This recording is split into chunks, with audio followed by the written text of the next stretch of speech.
the basis of all of this is the war that started and is still going on.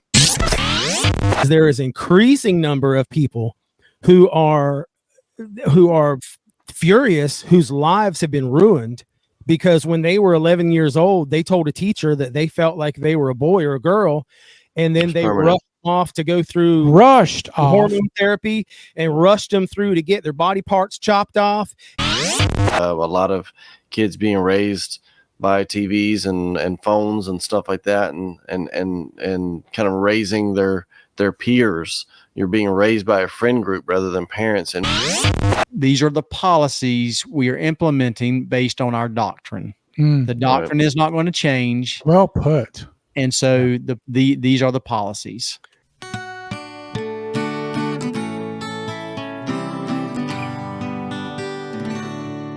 We are Saints in the South, your source for gospel growth and good times. Welcome back, everybody, to another episode of Saints in the South. Good to be with you. So let's get into some stuff here. So we got a few things to talk about. For those of you that are new to the show, or I guess maybe those that have been hanging around a while, obviously you picked up on that we are doing things a little different. We're discussing some more current events and current topics and applying the gospel principles. And Kenny is going to get us started with some church news.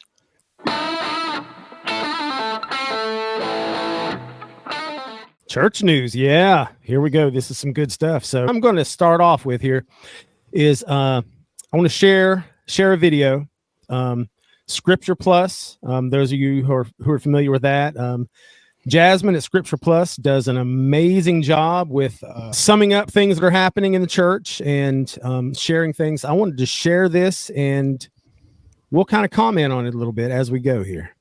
She usually says it very quickly too. Yeah, she does. So that's what, I was talking to Jackson about. Like, one of the things some people criticize her for this, but I love the way that Jasmine condenses a lot of really good information into a small time frame. Like this is an 8-minute video altogether, which most people, this would have probably been a 20 or 30-minute video because she covers a lot of information clearly. So Kenny's dragging it out right now. I'm thinking, oh my gosh, can you just start the video? Roll that beautiful bean footage. The church just updated their policy on individuals who identify as transgender in the Church of Jesus Christ of Latter-day Saints. And here's what you need to know about it. I'm going to walk you through the major points of this policy, what's changed, what the implications are for these members participating in church. And it includes things like preferred pronouns, preferred names, what ordinances you're eligible to receive, if you can attend Relief Society, how to use restrooms, and a whole lot more. The basic premise of this policy seems to be wanting to bring more consistency to how the church ministers to individuals who identify as transgender. In the past, these complex cases were sometimes handled in different ways as local leaders counseled with their stake and area presidencies. Now they're evening the policies across the board. From what I can tell, the other big takeaway seems to be clarifying. So real quick, I want to go and jump in on that because a lot of times, we have the handbook for leaders, and there's a lot of things that is left up to local leadership. How does your current culture handle things, depending on the part of the world that you're in. But I definitely agree that this is something that, just as she said, this needs to be consistent across the board because we are dealing with a doctrinal issue here. Right. So. Yes. Well, I was also thinking that it's important because this is a topic that is new as far as in the world. The whole transgender issue now is something that's went from 1 in a million, 1 in 100,000 or something to very common. Now this is becoming more of a cultural thing. And so it's something that the church is having to deal with kind of in real time. There's not time to kind of let things kind of settle out and things like that. So, yeah. Well, I was just going to add to that. The other thing I think about it is it's one thing to have a local a local fad going on, some fashion thing going on with dyeing hair or piercing ears or certain dress, for your region, for your state, for your, whatever. That's one thing. And so that's very much a local leadership kind of thing, right? But this seems to be a much broader, much bigger thing, and it seems to be not even just in the U.S. This is occurring all over the place. And I would add, to me, it doesn't feel organic. It feels like there's some direction to all this. So I think there should be some clear direction for the leadership across the church, at least some kind of guidepost in dealing with these types of things. The handbook says is that not only are we giving this, and is it word for word concise direction, right? Like, this is what you do if they say this. This is what you do. No, it's not like that. But in there it says, follow the Spirit. Bishops seek counsel from your stake presidents. Stake presidents seek counsel from the area authorities. And I'm sure the area authorities will seek counsel from those above them if they need to. So I like it that it's trying to be uniform everywhere. Yeah. All right. Social transitioning versus surgical or medical transitioning, and I'll show you what I mean. You can find the entire new policy in the General Handbook in section 38.6.23, and there's also a supplemental document called Guiding Principles for Local Leaders that you really don't want to miss, because that's where they get. I like that. I like the supplemental that she's talking about. It's not very long. It's like one page, but it's very clear, very concise, straight to the point. It really will answer tons of questions, in my opinion, and it doesn't leave a lot of room for second guessing. I love it. More specific about some of the general language in this policy. This section in the handbook starts off by first emphasizing that gender is an essential characteristic of the plan of salvation and is defined as biological sex at birth. They comment how this is a complex issue and all of God's children should be treated with compassion and sensitivity. The church also does not take a position on the cause of people identifying as transgender. All of this introductory material right here is pretty similar to the previous policy. Here's where they really start to differentiate and clarify some things. Ordinances. If you go back to that previous screen, I don't know if you're able to or not. Even the title, I think there's something telling in that. The individuals who identify as transgender, if I'm not mistaken, the title changed from the previous to where I believe the title was transgender individuals, and now they're switched up a bit to individuals who identify as transgender. So I think I feel like there's a war with words going on, and whereas most people would say that that's just semantics, we're talking about the same thing. I think there are people with ulterior motives and who are with guile, who take advantage of language and changes to language and forcibly change the meaning of language, and I think they use everyone's kind of trying to see the best in everyone, give you the benefit of the doubt, and they use that against you. And I think that's a bit of a correction here. Instead of saying transgender individuals, they're now clarifying to say these are individuals who identify as transgender. So they're not endorsing their claim or endorsing their belief or whatever. And I think that comes up a few different ways in this announcement, but that's one of the ones that stood out to me, is that there's an actual change in the heading, and which to me suggests that they're seeing this too. They know that's what's going on.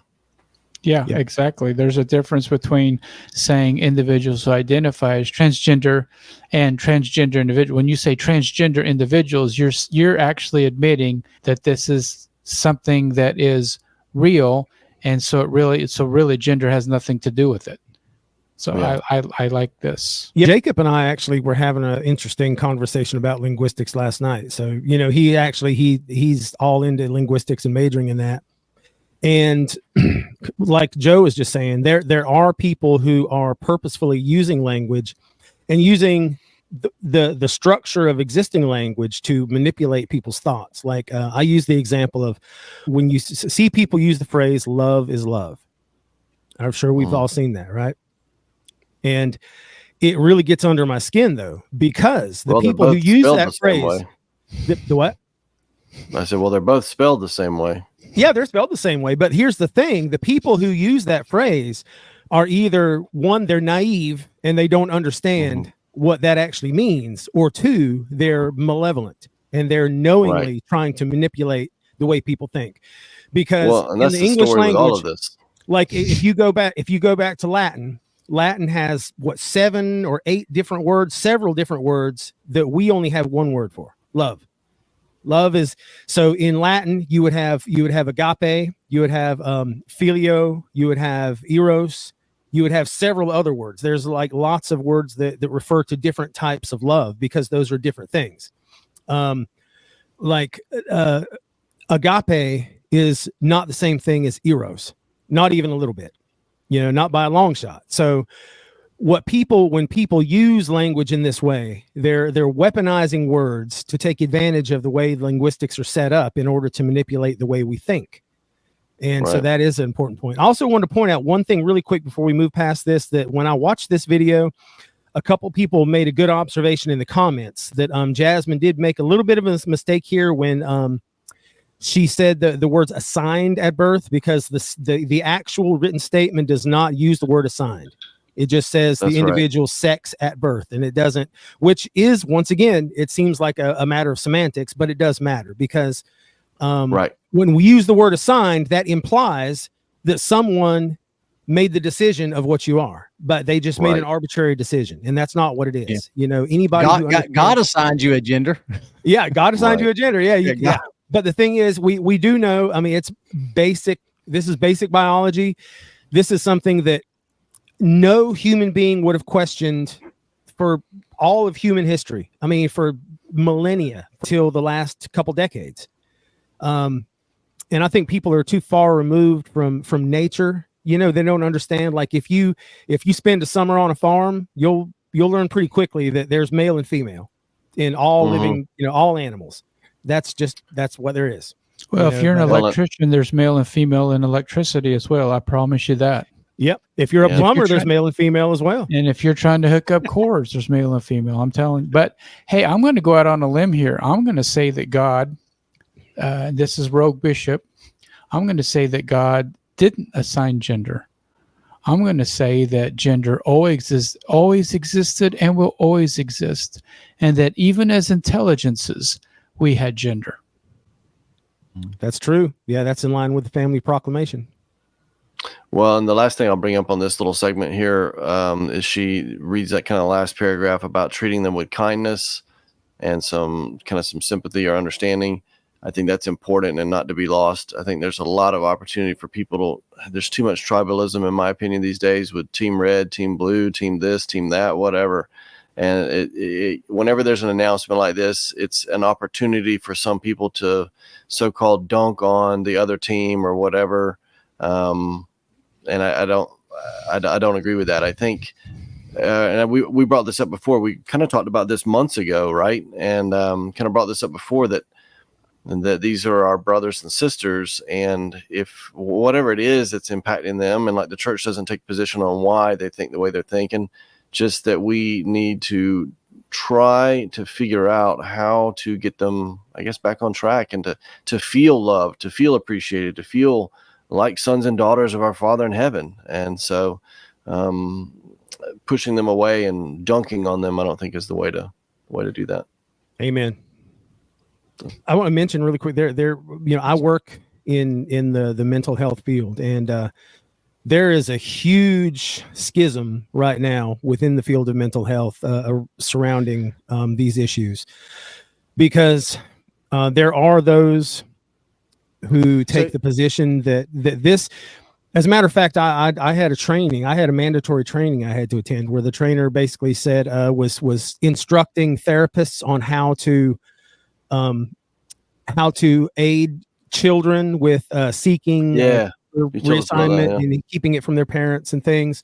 And the basic gist of what she says, and when Like she asked the question, so how do you assess? Like, because a lot of times before an individual can receive any kind of medical or surgical interventions, they have to see a therapist who has to sign off on it, saying that the person is of sound mind enough to make those decisions.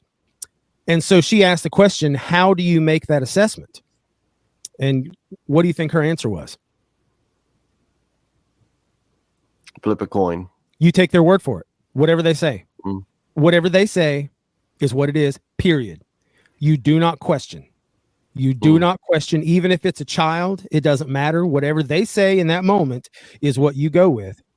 And what we're seeing right now is there's a major shift happening where even I know several European countries are already in the process or have already outlawed so-called gender affirming care, using, utilizing surgical interventions and things like that. That's already, we're starting to see the fruits of this, how, the belief was that, if we want to be compassionate, we need to let people do whatever they need to do in order to feel better about themselves. And, they've actually, parents have been threatened with do you want to have a transgender child or do you want to have a dead child? Implying that your child will kill themselves unless you let this happen.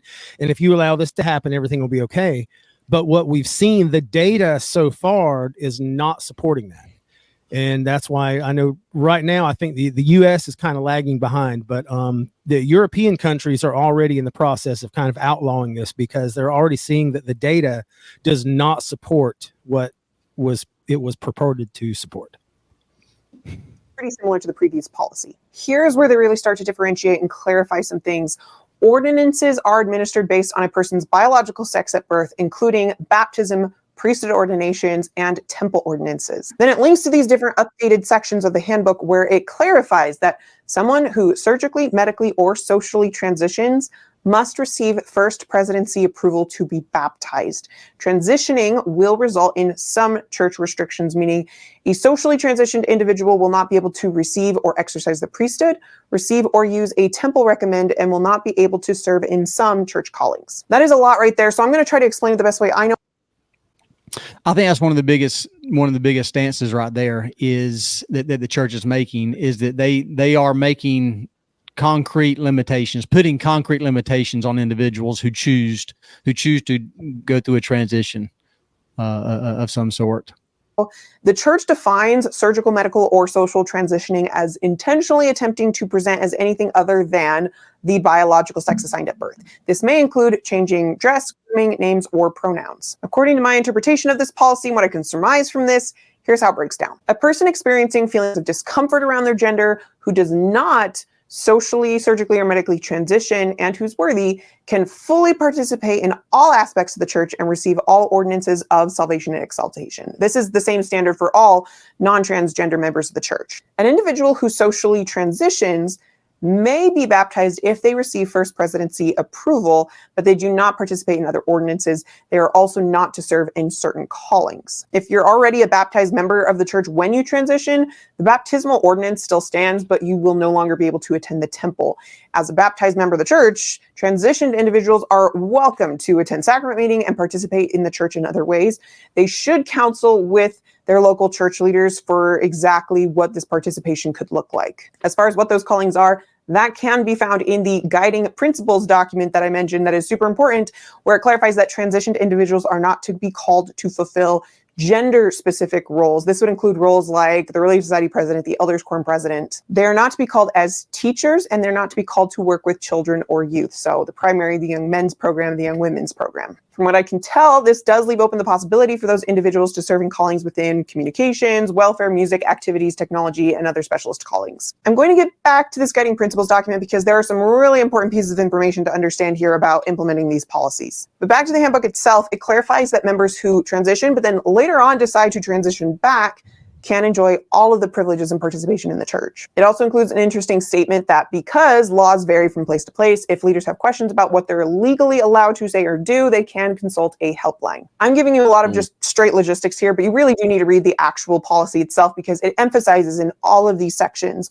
that implementing these policies and ministering to these individuals should be done prayerfully in council with other leaders, and done with the utmost sensitivity, compassion, and dignity for all persons involved. Amen. Absolutely. About preferred pronouns, preferred names, gender-specific activities, overnight activities, callings, and restrooms. Again, the first thing they emphasize is to be sensitive, prayerful, and counsel with others before making major changes. So preferred names and pronouns. Membership records of the church reflect biological sex at birth. If someone has a preferred name, it can be notated on the membership record.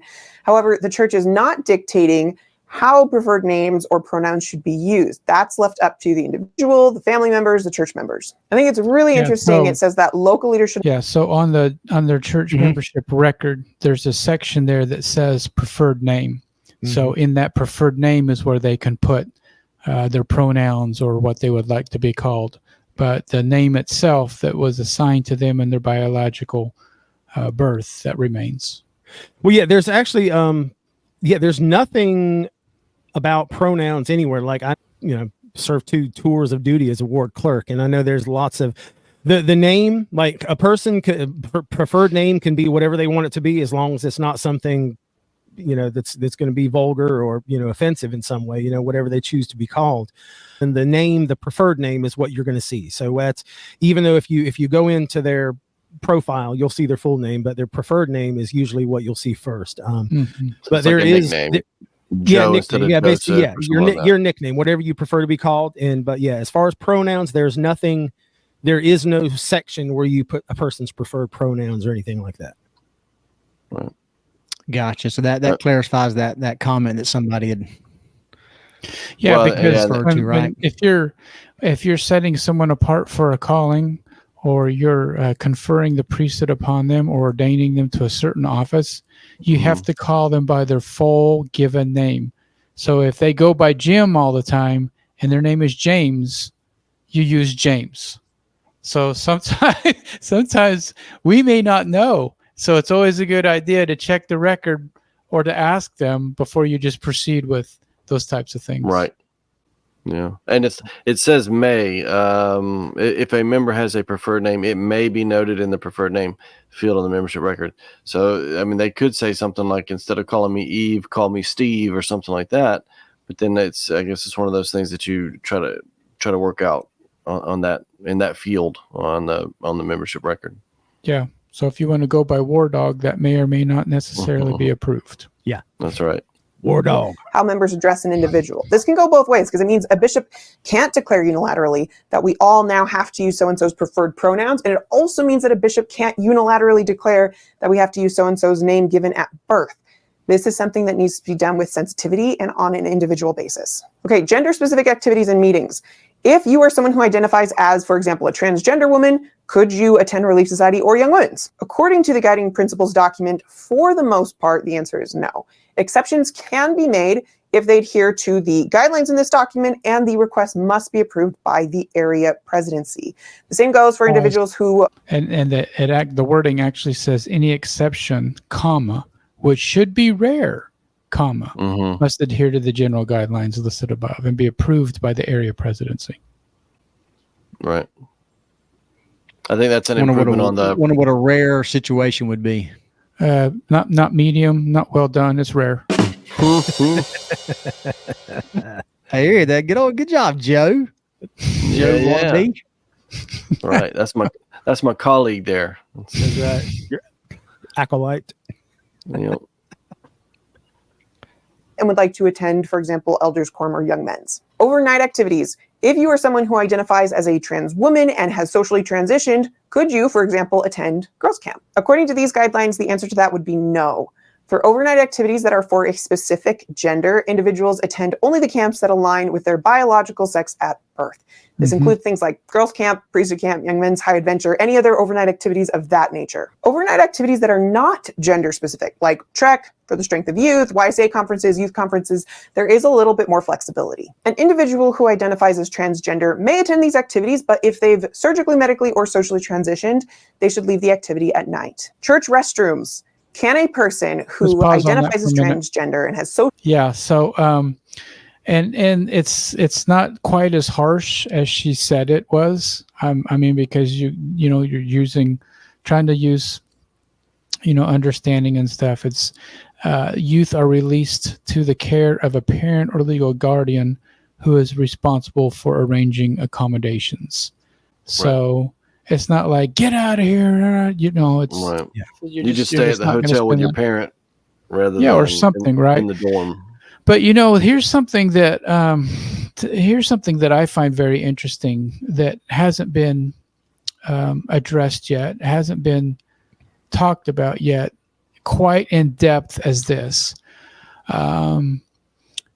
In all my years of dealing with youth, and I'm getting up there. I'm not as old as our present president of the church. Not close to that, right? But I'm more than half his age. But in all my years, I haven't seen more of an issue than we have now, and I'm sure it's going to get worse. Is now we're dealing with people that want to keep their gender, but either have gay or lesbian activities. And so now we have to be even more careful at girls' camp and boys' camp, because now we have to watch. Before it was like, well, let's just keep the boys out of the girls' room and the girls out of the boys. Now we have to have an adequate number of adults in there with the girls or with the boys, so that we don't have people sleeping in the same beds or trying to do things or trying to hold hands or trying to kiss or whatever. So I'm looking forward to having more clarification and help from the church on that, so that we have more of a like she said, more of a universal, hey, this is how we're going to handle it, mostly in most occasions at most times throughout the whole church. It's a complex thing. I mean, you think about how the dynamics of so many activities, so many events and stuff changes with the changes Michael brings out. I mean, think about this, like a church youth dance. How does that dynamic change when you've got girls that want to dress up as boys want to dress up as girls, and now they're going to be dancing with boys or girls or both or whatever?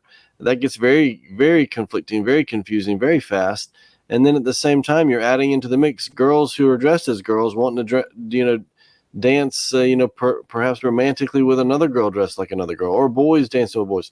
I mean, it gets to be really, I think that advice that our prophet gave to us not too long ago, that you will depend on, what did he say? You will require the Spirit with you to guide you in the times to come, or whatever, however he phrased it. I think that's very clear in these situations like this. Like, there's just no way you can write enough rules to cover all the scenarios we're facing now, much less what we're going to be facing in 5 years from now. And I think we have to protect, we always hear about protecting this class of people, or protecting this class, or the way that these people think. But I think that the protection should go to everyone. For instance, I had one of those extremely rare events happen to me when I was, was it before? Before I went on my mission, I visited one of my friends that I had met. He came to visit us in Kansas. And then I decided it would be fun to go visit him in Washington. And at the time, and still today, Washington is a very quote unquote forward-cultured, forward-thinking state. I was at a youth dance. I was slow dancing with what I thought was a girl, looked like a girl, smelled like a girl, felt like a girl. And my buddy had to come up to me after the dance and say, dude, talking to me, bro, she's a dude. I mean, that can be funny, but at the time I was devastated, because it's like, how do you know? So when I say that everyone needs protection, I mean everyone needs protection. I mean, how it's just as unfair to be unkind to someone because of the choices they make, as to be unkind to someone and lead them astray deceitfully because they think that they're dancing with a boy or a girl and finds out they're not. Right. I'm not trying to get on a soapbox about it. I'm just saying, let's protect everybody. Right. Yeah, it's a lot of complexity. All right. The principles the church wants to emphasize here is safety, privacy, respect, and dignity for all members of the church. So the church suggests that the preferred course of action is for these individuals to use a single occupancy restroom when available. Obviously, many church buildings. Oh, so I guess she's going to talk about it. I'm sorry, I haven't seen her before, but what I was going to say was I would speculate that a lot of buildings are going to get updates to keep the bathrooms that they have, but somehow add single-use bathrooms. We can even call them family restrooms, because usually a family restroom is still a single stall, right? And I bet we see some updates to that. Just saying. Don't have single occupancy restrooms. So the church does provide some other options, but I also wonder if this means that going forward, the church may pursue including more single occupancy restrooms as they build more church facilities. Like I've never heard this before. So available, the individual could use the restroom that aligns with that individual's biological sex at birth, or they could use the restroom that corresponds to the individual's feeling of their inner sense of gender, with a trusted person, ensuring that others are not using the restroom at the same time. Once again, that's going to be difficult if someone needs to do a number two. And so they're taking up 10 to 15 minutes in that bathroom all by themselves. And we're all outside. I mean, we'll probably just start handing out Depends and stuff. Yeah, that's what she said earlier when they were talking about, can you use the bathroom or not? And she said, well, depends. See? See? The main principles being safety, respect, dignity, privacy for all members. This is a complicated issue. She's worn out. And I'm sure the church has spent years prayerfully considering all of these cases that have come before them before implementing church-wide policies so that they can support the church's unchangeable doctrine while still allowing for sensitivity for members of all kinds.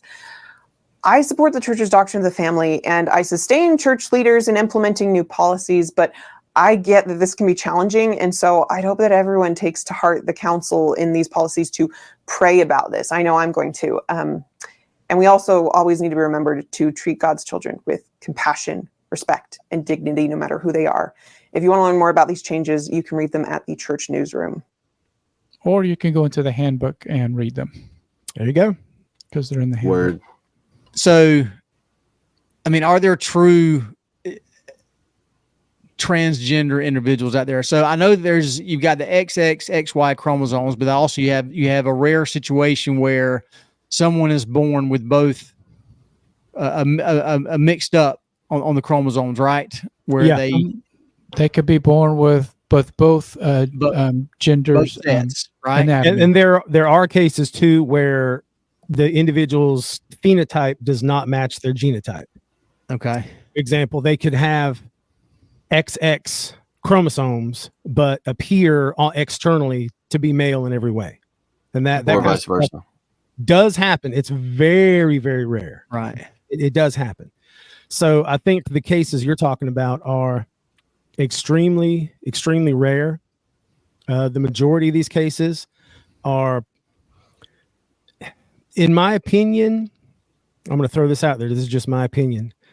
From my experience, most individuals that identify as transgender, there's an underlying issue there. There's an underlying cause of some sort, and it gets into a lot of conjecture. There's no, there's no body of data right now to support it, but I can say anecdotally, especially transgender males, I've noticed that in almost every case of individuals I've worked with who identify as transgender male, when you get to talking to them and you dig into their life history and things that have happened, there's almost always some kind of significant trauma.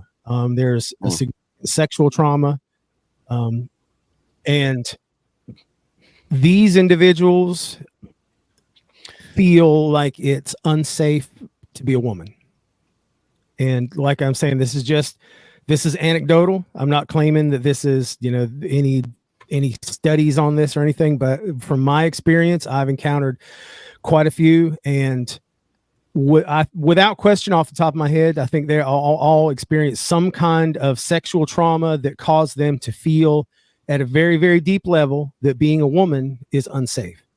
And the only way for them to be safe in this world is to be a man. And so they identify as a man, they present as a man, they act like a man. And that is whether either a conscious or subconscious defense mechanism. It's tough, man. Struggling with something like that is definitely understandable. Yeah. The problem that we're having is that the majority of the people that are identifying as transgender, as the opposite sex, I don't believe experience that. The majority, I think it's just a huge fad. I don't know, something bad. Well, unfortunately, there is an element now of it is in vogue in a way, Right. That's something that I know when Jacob was in high school, he made an interesting observation that like there was a kid at school that was very unremarkable, like was kind of quiet, really didn't have any friends, was just, one of those kids that kind of sits alone at lunch. And one day this kid decided to come out as transgender, and immediately was surrounded. The entire school surrounded this person, and they were a hero, and they were strong and brave, and everybody loved them. Everybody wanted them to come sit at their table at lunch. Everybody, they became a celebrity, and other people see this happening, and it kind of there's a domino effect. Yeah. So that person is struggling in some way, and as a they're struggling to kind of come out of the situation that they're in. Mm-hmm. That's where they choose to use as their pathway to.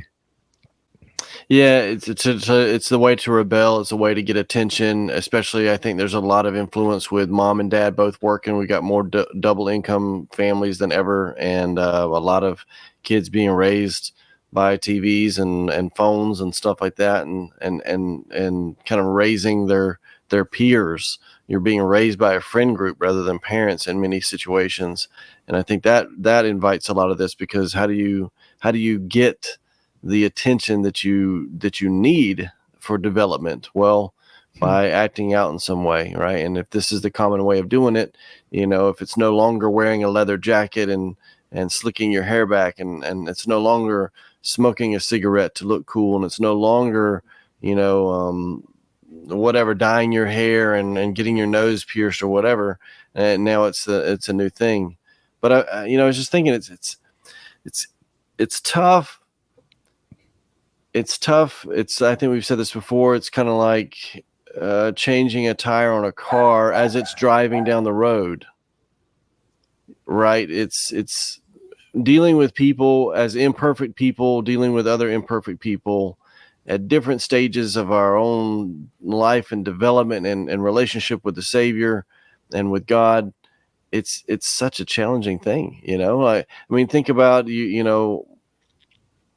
this announcement, the changes in the handbook, and the reminder that we need to be understanding and show love and charity. And you think about people that show up to church smelling like smoke, or people that keep having troubles with word of wisdom things, or people that are struggling with porn or whatever it is, and how working through those things, you really have to lean on the power of the atonement, and how these same individuals that are struggling with this sort of thing, how that is just as much a part of their plan, of their future, if they can see it, if they can feel it, if they can find it, then that's there for them. But what a challenging thing, because it's not. And that's what I fear too. I think with the youth who fall under this, it's a lot easier to take off that spike collar and leather jacket, and get your hair cut, or let that dye wash out or grow out or whatever. That's small potatoes compared to if you get pulled in by this fad, pulled in by this however you want to describe it. In some cases, I think Kenny mentioned that people are just naive and they don't realize it's just something they're doing, and they don't really, get the depth of it all. But then another is very malicious, and it's very damaging, and it's very damning in every sense of the word, because it prevents you from progressing. If you can't get these saving ordinances, that by definition leaves you out. Yeah. And I think that's key. And these people are victims. I mean, Right. they are victims because I like that the church didn't try to get into this was very intentional, I'm sure, because we actually have a pretty good understanding of what the motivations behind this are. If you look back into the philosophical worldviews that have been kind of guiding academia, that have been filtering down through culture for the last several decades. I've been learning a lot more about Karl Marx recently, and the philosophers like Michel Foucault, Jacques Derrida. Michel Foucault actually was one of I think he is one of the most cited, or the most cited intellectual in all of human history. But if you learn about his life, he was an absolutely depraved human being. Karl Marx, the same way. And so the people, and if you read these people's work, they truly believe in there's certain principles that they believe. Like, for example, number one, there is no such thing as objective truth.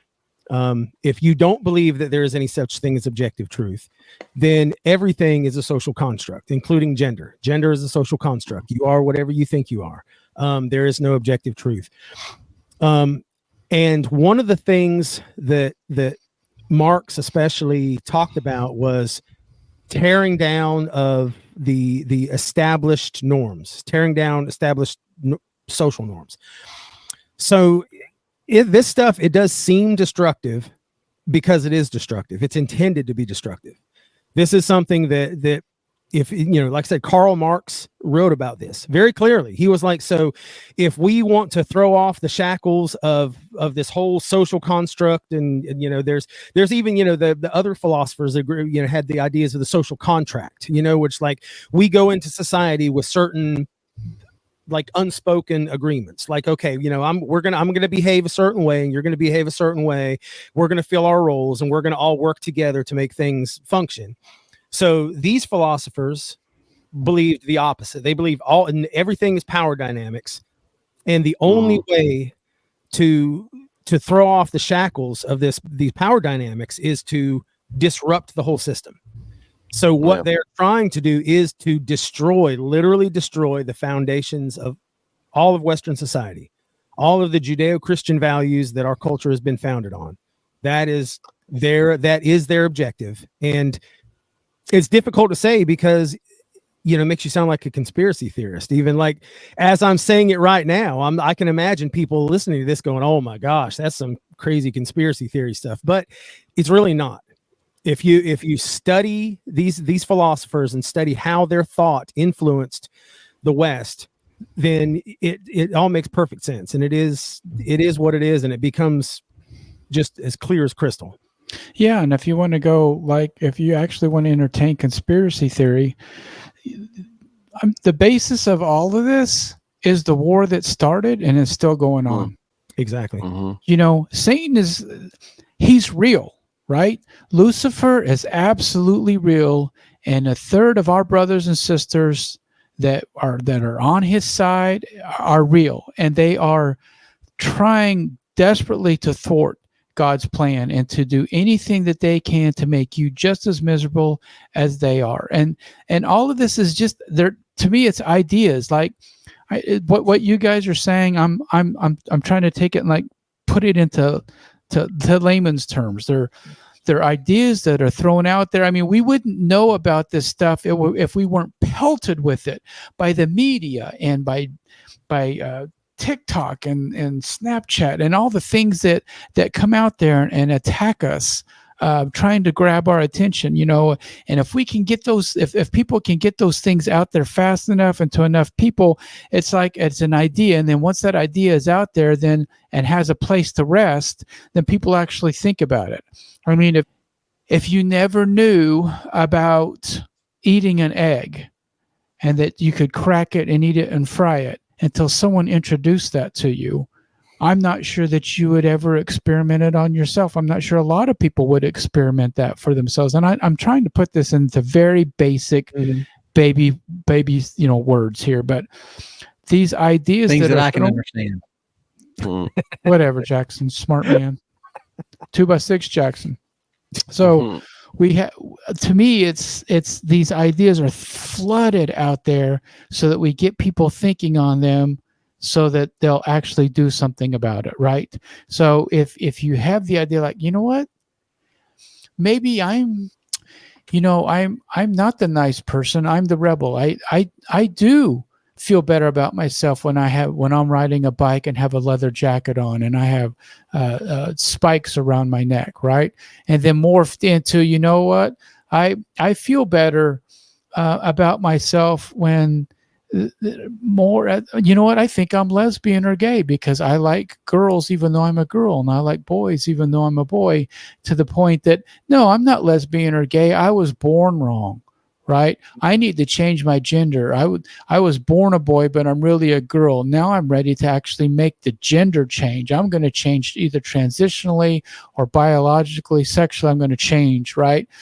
It's the same war here on earth that was started in the premortal existence with an idea. Satan put out there the idea, hey, God, that's a pretty good plan, but I'm going to one-up you. Let me be the savior. I'll make sure that nobody doesn't make it back. I'll make sure that everybody makes it back. They won't have a choice, but I'm going to do it. So give me the glory. Yeah. One idea. And that one idea got 1/3 of God's kids to leave, to be put out because of the rebellion. It wasn't just they disagreed with the plan. It was they openly rebelled against it, fought against it. It is evil, I think, in a literal and figurative sense. Because I was talking a little while ago about data. So we do have an abundance of data on gender dysphoria in youth and like homosexual attraction, same-sex attraction. That as far as gender dysphoria goes, the vast majority of this, it's actually very common. It's actually very common in youth when children are going through puberty and their hormones are all crazy. It's very common for children to experience a period of gender dysphoria. But the thing is, if the child is left alone and they're guided, if they're, the parents and teachers guide them on the right path and don't try to encourage them to go get their body parts cut off, the vast majority grow out of it. It is something that it'll be okay. And they'll be fine once it's over with. But the problem now, and even the church statement mentioned detransitioners, because that's becoming more and more of a thing now. And that's something that the European countries are starting to take notice of, that we're lagging behind on, is there is increasing number of people who are furious, whose lives have been ruined because when they were 11 years old, they told a teacher that they felt like they were a boy or a girl. And then they rushed off to go through hormone therapy and rushed them through to get their body parts chopped off. And now here they are, adults who are never ever will never ever be able to have a family. That's sad. It's sad for them. It's very sad. I think that's the key right there. I think Michael's right. This is something that's started a long time ago. I don't think Marx is the leader of this. I think his theories and stuff tapped into it, but I think it's Lucifer that's in charge of this whole movement, this whole idea. And I think, Karl Marx is one of the devil's henchmen. Yeah, Lucifer. He was an evil person. Definitely. Yeah, Lucifer can't beat God, but he can try to hurt him. And time and time again, the way he's tried to do that is the family, specifically the children. It's like if he figures him and his followers can't have bodies, then any way he can prevent or slow our brothers and sisters from getting theirs is his goal, because it hurts our Father, or he perceives distort it to them, hurt our Father. Yeah. Yeah, and that's the thing. But these kids, when they get these things done to them, then they're out. They can't have kids anymore. No, it's So not it's, like, again, okay, it's I back. changed my mind. It's not like, oh, well, we'll just reverse it. It's not that easy. Right. In It's fact, back it's to what the it's back to the Kenny would kids. probably know the stats. How reversible is it? Does anyone actually know the statistics? It's close Is to it 0%. near impossible? It's near impossible. I think the thing is, Marx taps into it, and it's what we've brought up a few times, is this victim mentality. It feeds into the pride cycle. It's oppressor versus oppressed, and you can shape that 1,000 different ways, whether it's by class, as Marx did, or you can do it by race, you can do it by gender, you can do it by whatever. But it's the same mentality of oppressor versus oppressed, and a power dynamic, and then it's on, and he's got you. And Kenny, I think you hit something else on the head when you said guided, because it goes both ways, right? I think whoever has this agenda, we know who has that agenda, but whoever's listening to the agenda from the adversary and trying to push it, they understand what we're talking about. They understand that all these kids go through this at this age. They know full well. So what they're trying to do, they're trying to guide them this way, right? While parents or leaders hopefully are trying to guide them the other way, right? So it's not, but it's being thrown out there as, oh, you parents need to leave. Well, how dare you try to make this choice for them? It's semantics, and they're playing on your words and what you're trying to do, because they, in fact, are trying to guide them as well, even though they say they're not. They're trying to guide them into this other path, this other way, because these kids need guidance. Definitely. And they're going to go one way or the other, depending on who they're going to listen to and who's guiding them more. Is the TV going to guide them more? Are their friends going to guide them more? Or are their parents going to guide them more? And if their parents need help, then find people at church that can help you. Find people that your youth cling to and admire and love and follow, and use them as that second voice of guidance to back up what you're trying to do, because we all need it. I needed it as a parent. We all need it as a parent. Both of my boys have put on their mother's high heels. Both of my boys have wanted to put on makeup because they see their mother do it. Right. And so many people take that, those that are looking for those opportunities, for those transition opportunities. Oh, he wants to be a girl. He must be born in the wrong body. He wants to be transition, and they take that and run with that. The thing is, that's natural. Exactly. It's natural curiosity. Even children that experience actual gender dysphoria, where they feel awkward, like where they literally feel like they're the opposite sex in the body, and they feel uncomfortable, and they don't like their body because it feels weird, because it doesn't feel right. All this kind of that is a real thing. Yeah. But even those children that experience that are the ones that grow out of it. But what Jackson's talking about is actually a normal part of development. There's very, very few. I wouldn't even know the number, but I would be willing to bet anything. It would be an infinitesimally small number of boys who have never, ever put on a pair of high heels or makeup, or just, even being silly, or just, whatever. Stuff like that is normal. Just like, little girls will put on their dad's work boots and a work hat, and, things. And said, "Hey, Daddy, I want to shave like you." And I'm like, "Oh, you really don't." Yeah. Or I'd put the cap on, right? I'd put the cap on the electric shaver so that they could pretend. Girls do the same thing. Yeah. It's a normal part of childhood development. Yep. It's not because they're weird, and it's not because you have weird kids, and it's just normal. But they need the guidance. That's why there's parents. That's why God set this up the way he did, because those little children, those little angels from God, need guidance. Yeah. And there's one more thing I want to say. I'll get off my soapbox, where there's this major schism within the entire mental health field right now.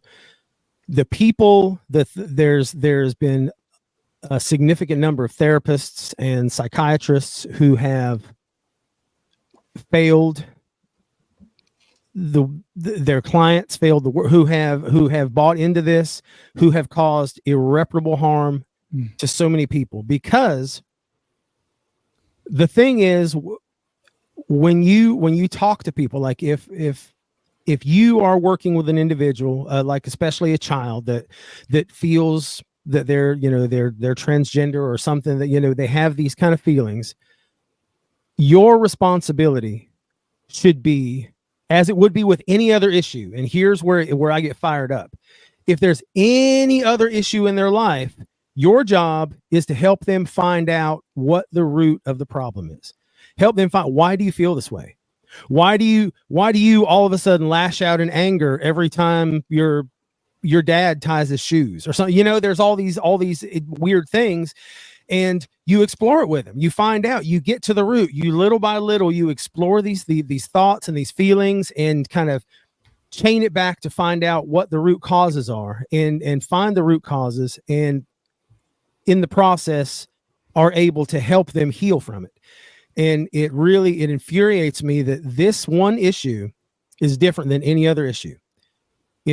For this one issue, for some reason, no other issue, for this issue, rather than investigate it and rather try to find out what the root cause of this issue is and try to help the individual heal from it, you're supposed to just run with it. You're supposed to take it for what it is. Don't try to heal it. Don't try to help them find out why they feel the way they do. Don't do any of this stuff. Don't do your job. Don't do the things you've been trained to do. You do this. You fall in line and you make it happen. Yeah. Anyway, and it really, I'm not sure it's that horrible. any of us thought when we started that we would go a whole hour on this. Just to kind of close that segment out, I think what I'm most happy about are the brethren prophets clarifying things for the membership of the church and for the world, and to know this is where we stand. These are the policies we are implementing based on our doctrine. The doctrine is not going to change. Well put. And so these are the policies. So I'm very, very grateful for that. And that was necessary, because there are those even within the church that are trying to lead people astray. Hard. Oh, very, yeah. very hard. Right. Yep. Yeah. So, There's I remember wolves- we there's wolves among mentioned the just sheep.